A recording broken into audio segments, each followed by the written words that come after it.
Hi, I'm Jason Rubin from Naughty Dog. We're here today to give you a behind-the-scenes look into the making of Crash Bandicoot 2, Cortex Strikes Back.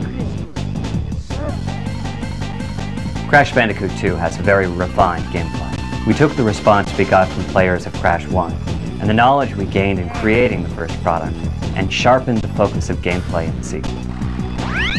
Well. If it isn't Crash Bandicoot, welcome. Instead of a linear map, Crash 2's levels are accessed through a workroom, allowing players to choose which levels he or she would like to attempt next. The levels are larger, with more branches, and they allow greater freedom of movement and camera control. There are far more secret areas, with over 1/3 of the game off the main path.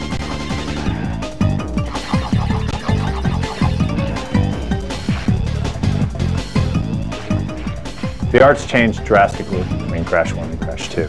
Crash 1's engine was thrown out. Crash 2's engine is totally new. It allows us to have more polygons in the background, more frames of animation in Crash, more detailed environments, and the ability to do neat environmental effect things that bring the viewer in, bring the player in, and make them feel like they're in a real environment. It has procedural rain, which is actual 3D raindrops that come through the environment. When the camera looks down, the rain actually moves as if it's in 3D, and you're looking at a down angle with the rain. On a snow level, when you're running into the snow comes at you and makes you feel like you're in the level. We have a specular renderer on our gems, which allow the gems to look like gems as opposed to look like really flat shaded things rotating.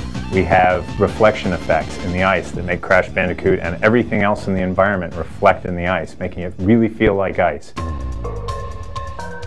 We've been able to add a whole slew of new things to each and every level based on the fact that instead of saying, okay, let's go make Crash 1.5, use the same engine, make some new levels, we did Crash 2.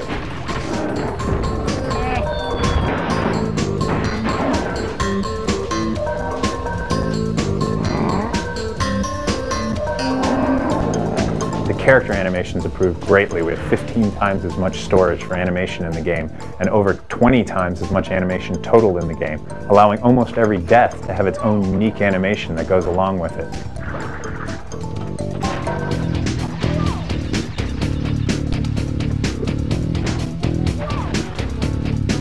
Not only can you walk, jump, run, but you can also ride on the back of a bear cub. You can run away from a boulder. You can ride on a jet ski.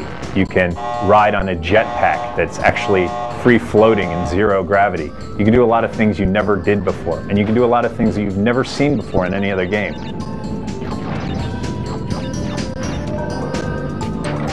For example, there are levels where Crash can jump up in the air, spin around, and dive underground, creating a little mound, and he can then move around as this mound, getting by everything that's on the surface, but still attacking them by sticking his arm up and spinning them away.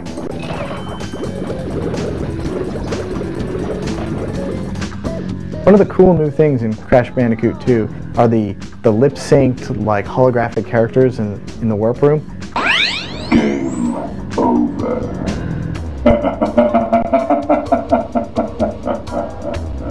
These are particularly cool because they're a combination of tons of people on the team's individual efforts. You got like animators who had to do the facial expressions, the lip syncing with the dialogue, the textures.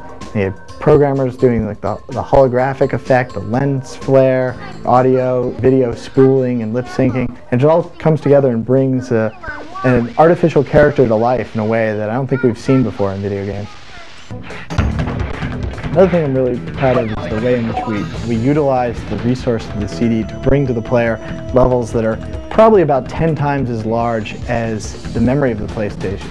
We do this by kind of laying the whole level out on disk and bringing it in piece by piece in a transparent manner. This is a really complicated, tricky technology, somewhere between spooling and virtual memory, and it enables us to use the CD to bring more detail, more game objects, just more stuff into the game. Another thing we're proud of is the sheer number of polygons we muscle through the Crash engine. Just a real lot of detail on the screen, and I think that we can pretty much say that no other next generation game has as much background detail as Crash does.